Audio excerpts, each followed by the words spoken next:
Alrighty, so now next up we have Tater. I forget which Tater he is. He's Origins Tater, so but just Tater.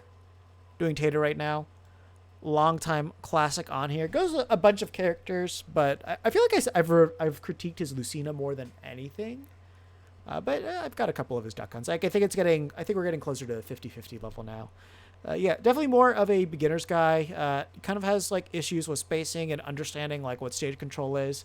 So really what I'm looking for is a greater understanding of those two things. I'm not really looking for understanding like anything in depth with the matchups or anything like that.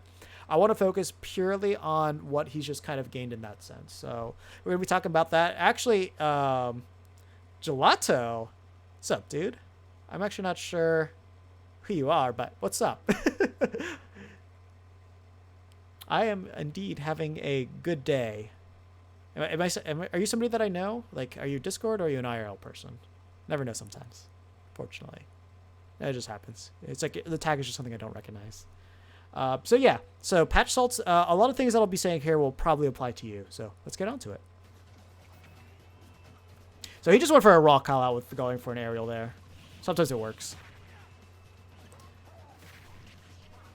See, like, that worked out there. Like, I would have liked a can, but the dashback gunman, after he committed to shield, at least creates some type of pressure that he can react to from that distance.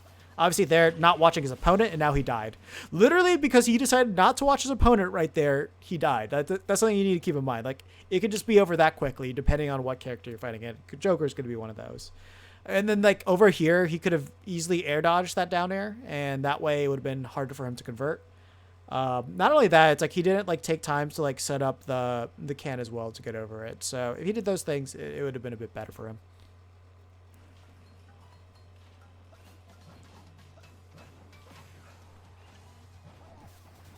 So like at this point, he needs to reset his can, so then that way he could use it again. But because he did this, he wasn't able to.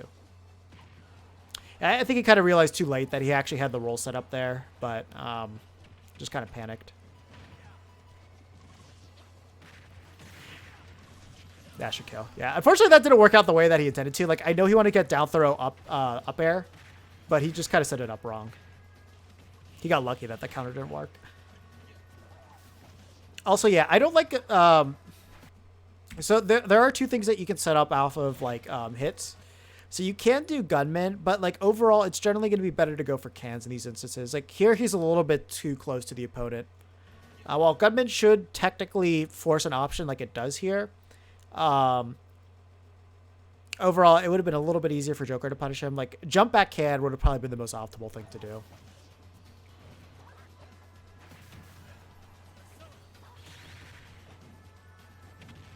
Like, kind of the biggest thing that Tater's catching him right now is this opponent's just running into him nonstop. And because he's doing that, like, a lot of things that Tater's doing is just working.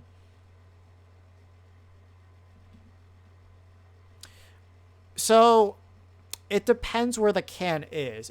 Like the biggest thing is the can being in play. So let's... I think it was somewhere over here. That was before that. Here. Okay. So at this point, can is completely removed from play when you're like on this side. Because let me see. See, like at this point, because like he's all the way over there, the gravity's too high, so even if he does a back throw, can won't hit them. And like there's not really a move that's shallow enough that's going to send Joker all the way over there from him being over here. So your best thing to do is just ping the can off stage, so that way you could reset it and reuse it. So if he did like 2 pings, it should fall off the stage. Yeah, because he didn't do the double ping, it didn't fall off. And when you shoot it more, the gravity's more, so it'll reset faster. So then at that point, by the time that falls off, he could have had a can in the air by the time he's able to do an option from ledge, and you would have had jump covered. And if you waited longer, then it would fall down, and it would cover get up attack, it would cover standard get up, all these other things. So that's the reason why it's important to do that. I think we're about here.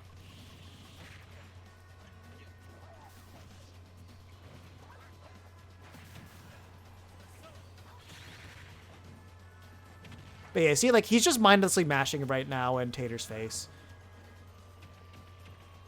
And that's the thing, like, you know, see, he missed his ledge over there. He just got hit by that. See, like, Tater didn't believe in his clay pigeon hit, and that's the reason why that didn't work. Not to mention, he actually did have a pretty free smash attack from him, like, whiffing all those counters. So, like, Tater gave up a lot of really, really free kills. And the other thing, too, is, like, he's not throwing out his can, which he could be doing this entire time. Like, he's just not thinking about his recovery at all.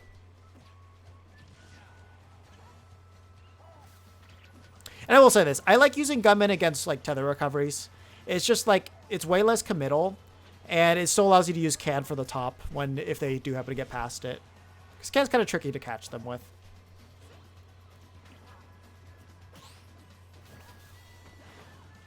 Yeah, Tater's just kind of swinging at the moment. He's not really thinking too much. See, there you go. That's all he had to do this entire time to, like, help himself get back better. See, like, not optimal, but he at least kept himself safe when he was doing that ledge trap.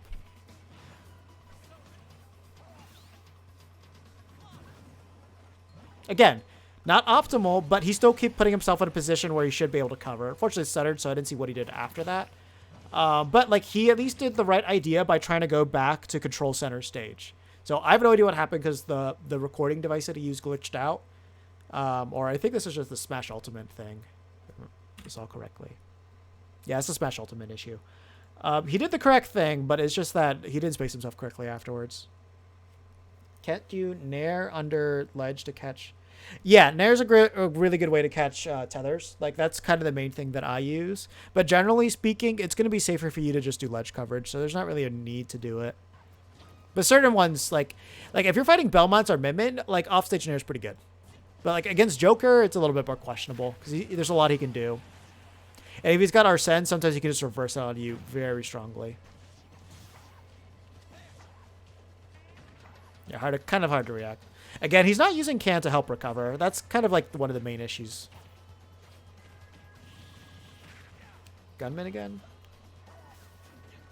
See, like, can would have done a little bit more, but the dashback Gunman at least added safety at that percentage.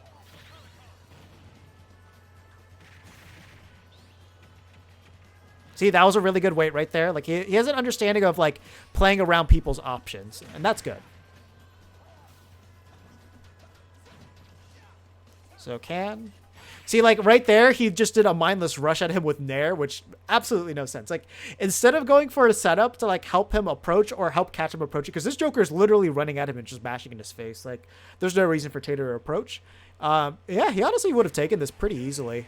It's just that, like, Tater didn't really think much about the neutral game, and he thought he had to approach to take a lead when that can be farther from the truth.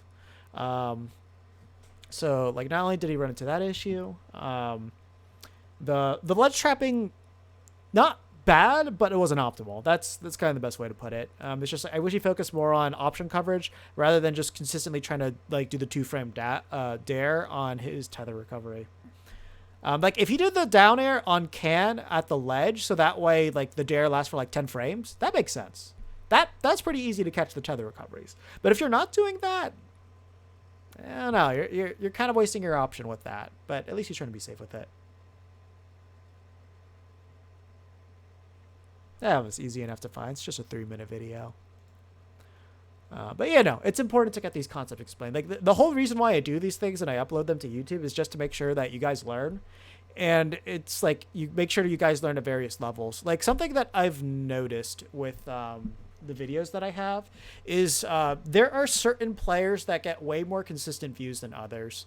Like, no one's really interested in the K-roll critiques and the Lucina critiques that I do for Eddie that often. Because obviously I have a lot more Duck Hunt players. But even among the Duck Hunt players, there's certain players that get way more views than other ones. And I think the reason for that is anybody that's been with the channel long enough kind of understands where they're at and what advice they can take the most from at that specific level. So, you know, that's why I really do go through all these things. Or maybe they just recognize the name. Some of them, yeah, it'll make sense. Like Wisdom. And I add somebody's name on there, like Pokelom too. Like, you know, those things help drive traffic a little bit. Not much, but a little. Yeah, I think that's going to be that one. So Ike for this one. So yeah, overall, Tater's concept of spacing was actually pretty good for the most part, and understanding how to play around certain options. It's just that like he shuts off his brain enough that like he just gets punished for it, and he doesn't really have the concept of playing safely and just making the opponent come to him. And that's probably going to be the same issue we're going to see here. Ike has to approach Duck Hunt, and he's not really the best at that because his options take too long to come out, especially when he's facing you. Facing backwards, there's technically back air, but against Duck Hunt, because he's so small, that's very hard to get out. So overall, he should be able to be pretty safe against that. But I'm expecting him to get hit by a lot of nairs because he throws out things way too close to him and just dies for it.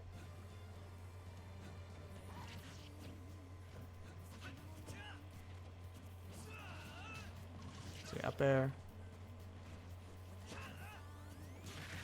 See, like, technically not a good option because like he could have punished before that clay pigeon came out and just done. He would have gotten hit by quick draw and the clay pigeon, but you know, as long as you can do it preemptively enough, then it is going to cover quick draw on where it can go. I didn't get an aerial on a time. That was smart. See, like, there he understand that, hey, he's probably going to attack me because I'm down here, so I can probably get up attack around that. Like, when I look at Tater, it's like he has a semblance of understanding on what he can do with his options. Yeah, he just messed up that one.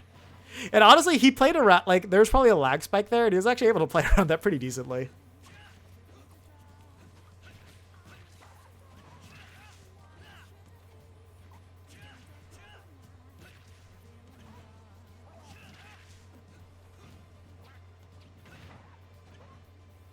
Again, it's like he's not really focusing on like covering a lot of options.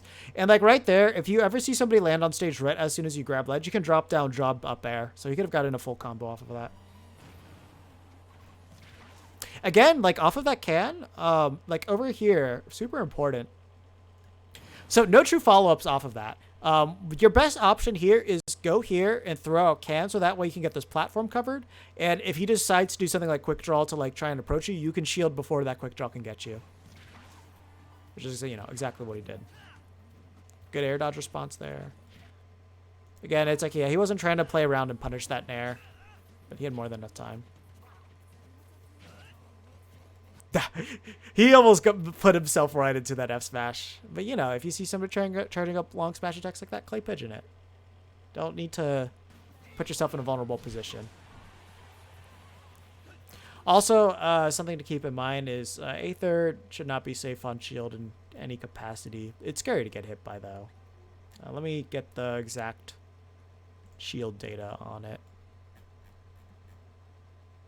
Yeah, Aether's negative 29 on shield, so just shield it and you'll be fine. Like, you can punish that very easily.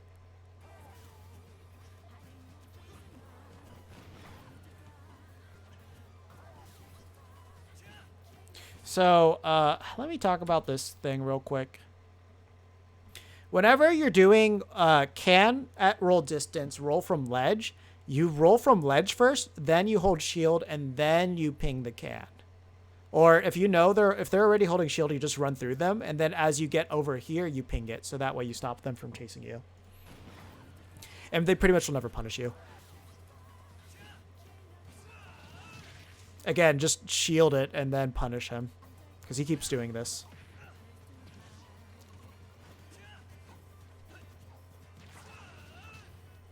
Yeah, that was actually a good air dodge away. Okay, so seeing that delayed get-up attack, I'm assuming this is actually a lag issue on Wi-Fi more than anything. Also, if you're going to land with any aerial, land with Nair.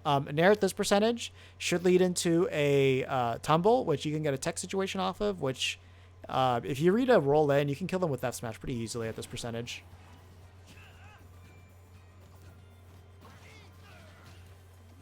Oh, he got the armor hit. There we go. That was a good catch.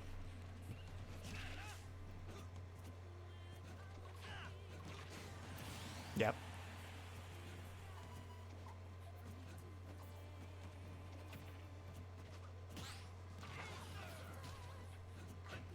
That's really good that Tater's always DIing away, because like if he DIs in, then he's going to get like duffed out of that thing like crazy. I didn't realize it was that inconsistent with hitting.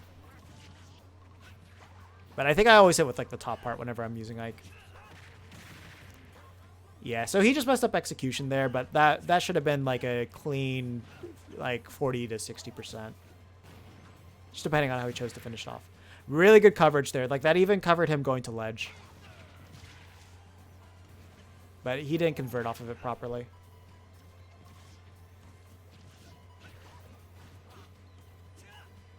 Also, something to keep in mind is, like, after you do, like, an up air and he falls out of it, well, Ike technically has back air that he could use to hit you.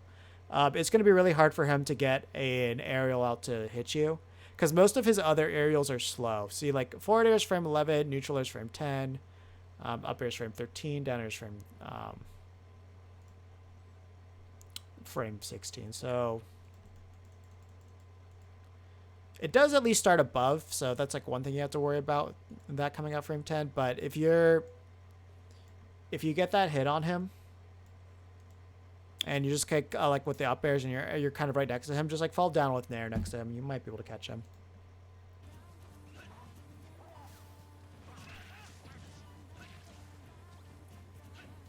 See, like right here, like just talking about the importance of using can.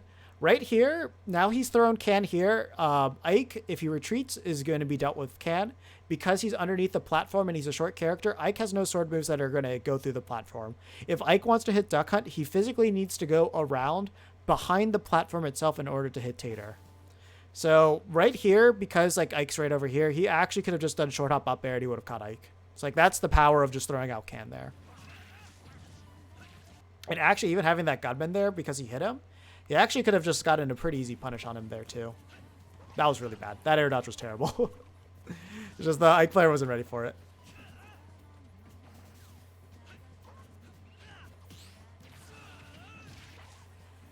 Also, you always want your projectiles to be in the way of quick draw, so that way it stops him.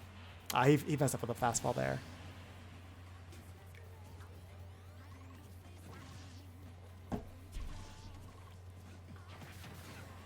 Yeah, just caught him up there. So I'll say this about this F smash. So like, while technically is it a quote unquote good option? No. However, because like Ike lands a lot with aerials and you have a pretty good feeling that he's going to approach you and do that, as long as Tater is keeping that in mind, it's not actually a terrible option to throw it out if you know that they're going to land in this specific area with a move.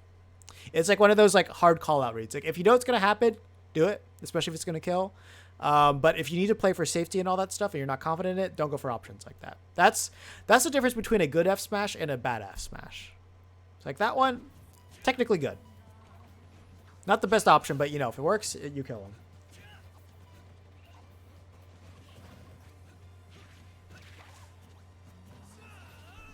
Yeah, I should mention this.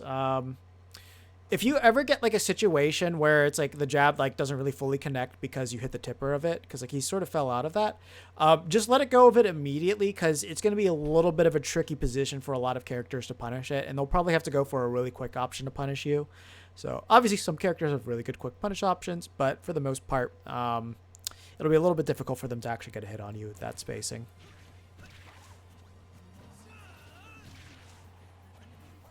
Yeah, like once you take the initial Aether, like that, just roll behind him, because you can just immediately punish him the second that he lands, because he lands with a lot of flag. Yeah, the gunman I thought would have saved him in that instance.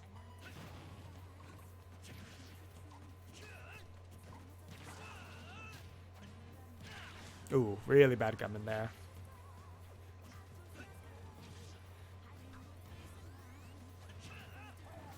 Again, he just kind of wasted his time there. Like, literally, he could have just gone underneath him and gone behind him, and he would have been able to get that up air.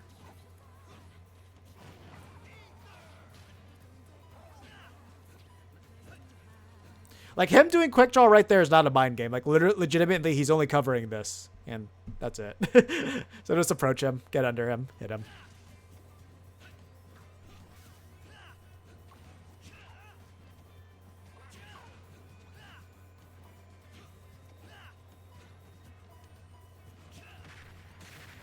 Really good spacing on. Oh, that was strange. What? Hold up. What? What hit him? Okay.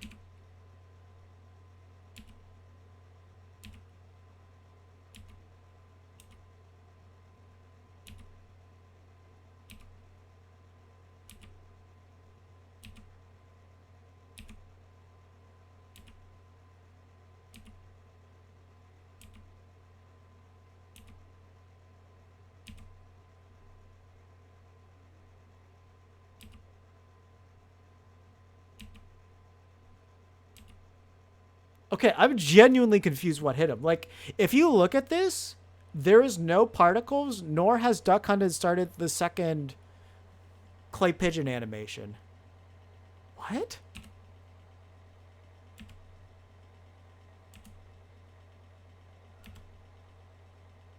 Yeah, like there's physically nothing here, but a third hit him, or like a fourth hit.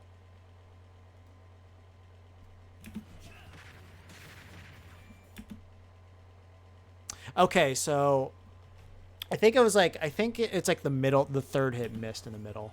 That was so weird. I've just never seen clay pigeon connect like that before. Like if you get hit by like the first hit, you get hit by the next two, not one and then three. Yeah, that was just a bad option. You're dead. Yeah, that move's really strong now. So you have to be very, very, very scared of that. So honestly, I saw like a lot of Wi-Fi issues, some misinputs, but generally speaking, you have a pretty solid idea on how to capture those landings more. Just play safer. Don't approach him. Play with the mentality that he needs to jump and then land with an aerial to hit you. And most Ikes will do that. So if you can get good at parrying, more bonus to that. But you can also play with like a lot of shield can too in this matchup, which I didn't see you bother to set up. Keep in mind, you want to throw projectiles out as far as possible to intercept quick draw, because then he's forced to jump and then Aether, because if he doesn't do that, then he's dead. So it makes it really, really easy to edge guard him. So force him to go low. So if he Aethers, you can charge F smash and like kill him for that. Or you could even throw a clay pigeon in that area, or you could jump over him and down air him, which is pretty easy to do actually. But other than that, yeah, you don't really have to. This isn't really a matchup you have to worry too much. Like, you understand the concept of spacing and punishing his landings, and you need to play around him more. Like, that's pretty much all you need to do. Like, there shouldn't really be a reason for you to approach him. And if you have him in the air, just focus on anti-airing him more, because he doesn't really have tools to land. Like, his quickest thing he's really going to use is air dodge, unless he can get, like, an early nair started. And that's really about it. So, yeah, overall, I liked what I saw in your play here. It's just that you need to just dial off the approaching thing. And if you do that, I think you're going to look a lot better. Some punishes, it looks like Wi-Fi messed you up. But, like, if it wasn't that and you just weren't confident those punishes working, also just grow more confidence in your punishes. And, yeah, I think you're going to see a lot of things. Like, obviously, these weren't the best players in the world that you were fighting. But, like, if you could beat these players and, like, kind of have a basic understanding how to counter these players that are always approaching you and throwing out these more wacky options, like the Joker just dashing at you nonstop, mashing his face in. This Ike was just kind of randomly doing quick draw in certain areas, and he was approaching you with attacks for the most part, but you did a couple approaches yourself, and you just learned how to play around that. It'll do wonders for you. So just tell yourself, okay, give yourself the mentality. You're going to time them out, and make sure you're constantly setting up the can. Or I'd say make sure you're constantly setting up the can when you have the ability to, and make sure you're doing the most for your ledge traps. Those are your two biggest issues. You don't utilize can enough in neutral, and you don't utilize your can at your ledge setups enough as well. If you get those two things down, you'll go far.